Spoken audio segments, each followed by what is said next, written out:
Hello everyone, today we are going to swatch and review this 48 watercolor set by Giorgione.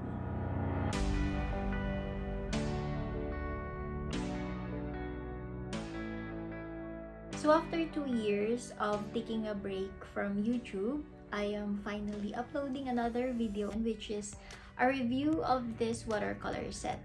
This is a 48 watercolor set and Giorgione is claiming that it is fine arts quality. I moved to a different angle because my eyeglasses keep on catching reflections from the window. So anyways, I got this from Lazada and I believe this is 1,121, but because of my vouchers, I got this for only 800. So this is the biggest set. This is the 48 watercolor set and 6 of the colors are metallic or pearlescent. I'm not sure. We'll check it out later. When I got this, the box has very minimal dents on the sides, like this ones, and on the corners. But for me, it doesn't matter because I don't keep my palettes in boxes anyways once I have them or once I start using them, because if I keep them in boxes, I would end up not using them because I can't see them. So I just keep the palettes on areas in my studio where I can see them, so I would be reminded that I'll use them from time to time. This will not be a full unboxing because, like I mentioned in my past videos, when I receive packages, I open them right away. And the way I open packages is not aesthetic anyways.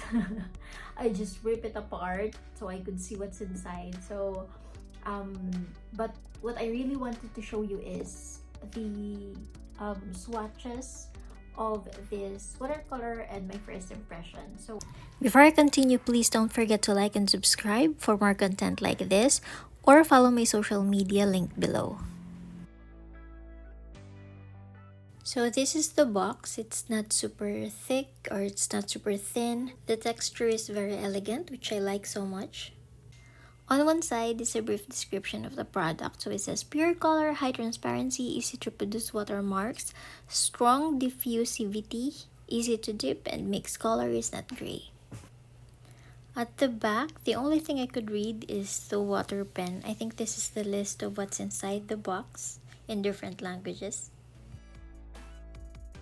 So inside, there is this cloth. I'm guessing it will be used to wipe your palette if ever it gets dirty. And it also comes with a pamphlet that should contain all the details about this product, but since it's in Chinese, I can't read it. There is also this color guide with English words, but I checked with the actual watercolor pans and they don't match. But there are a few English words. For example, it says here gum arabic, so I'm guessing that's the binder. And of course, a swatch card that we can use to swatch these colors. It says it's a fine-grained watercolor paper. So now let's get to the more exciting part. Let's check the actual palette. By the way, on the video, it looks like it is purple. It's probably because of my lighting, but it is actually like a deep royal blue color. It also has a ring at the back for when you want to hold the palette while painting, but I doubt that I will ever use this because this is quite heavy. By the way, on this video, you will see clips that I inserted where the pans are already opened because I want to feature or to show you more about what the palette looks like. And on the first video that I made, I actually forgot to show the mixing wells or mixing areas on the palette because I was so excited with the watercolors.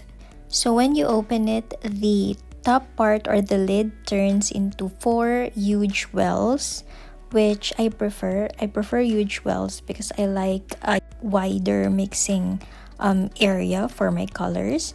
And at the bottom, it has this smaller mixing wells and a flat surface that you can also mix your colors on. It also comes with a water brush and a paintbrush and a small sponge to wipe off your paintbrush, or you can use it also to lift wet paint from your paper. I might not use these brushes since the paintbrush is too snappy or too hard for watercolor paintings, and the water brush is soft, but I don't use water brushes for watercolors anymore. I might just use it for ink instead. It's a little hard to take out the pans if you don't take out the whole metal case where the pans are sitting on.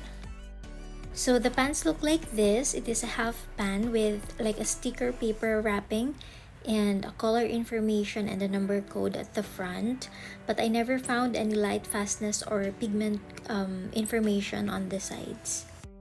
Because the wrapper on the pans are stickers, you can use it to either stick it on your color swatches or stick it on the pan so you will not lose the number code or color information. The sticker wrappers are easy to peel, and I decided to stick it at the back of each pan. I just have to cut a small portion of the sticker so it would fit perfectly. Now let's try the swatch card. I drew lines on each row so we can see which ones are opaque and which ones are transparent. By the way, I uploaded another video where you can see the swatches closer, and I did the swatches on an actual watercolor paper and with a sable brush, a proper watercolor brush. So if you want to see that, I will link that down below. For this swatch card, I also used the free paintbrush, which until the end it's too hard. I think I can still use it for acrylics but not for watercolors. What I don't like about swatch cards like this is the area is too small. I want my swatches to be a little bit bigger so I can see the colors better. One of the colors that caught my attention is this one, which is a mint green, but it doesn't look mint. And also on the swatch card, it is misspelled as nint. So I looked for the word nint, but there's no such word, so I'm guessing this is a typo error. It's really mint green, and it doesn't look like a mint green.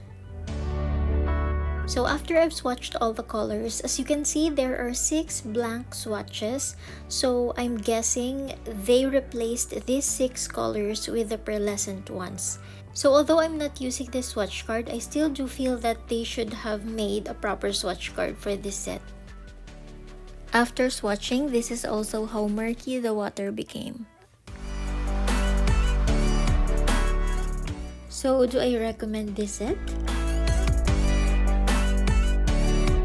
I am surprised with how pigmented this watercolor is, given that it is not a real artist grade watercolor. And I love the variety of colors for the 48 watercolor set. Most of the colors are transparent, a few are opaque, but that's okay. And there are also 6 pearlescent colors, which are gorgeous. The colors are not chalky, and I tried the tissue test. I wiped it off with a tissue and I got very minimal staining. And for its price, for 48 colors, I really think this is a good buy. What I didn't like about this set are some of the colors that are very similar, that if you don't look closely, you will not notice any difference at all. For example, the pinkish purple and the rose red are so similar in color, and the light ultramarine and red purple are almost the same. So I wouldn't like that on my palette. For a watercolor that claims to be artist grade, I would also want to have a pigment information and light fastness information on my watercolor set, and the names of the colors on this set are a little weird.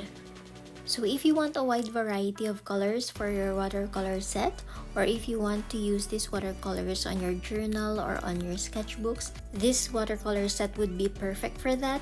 But if you're planning to be serious with watercolor painting and you want to do commissions, I would suggest that you would look for higher quality watercolor sets. There are a lot of brands that offer those.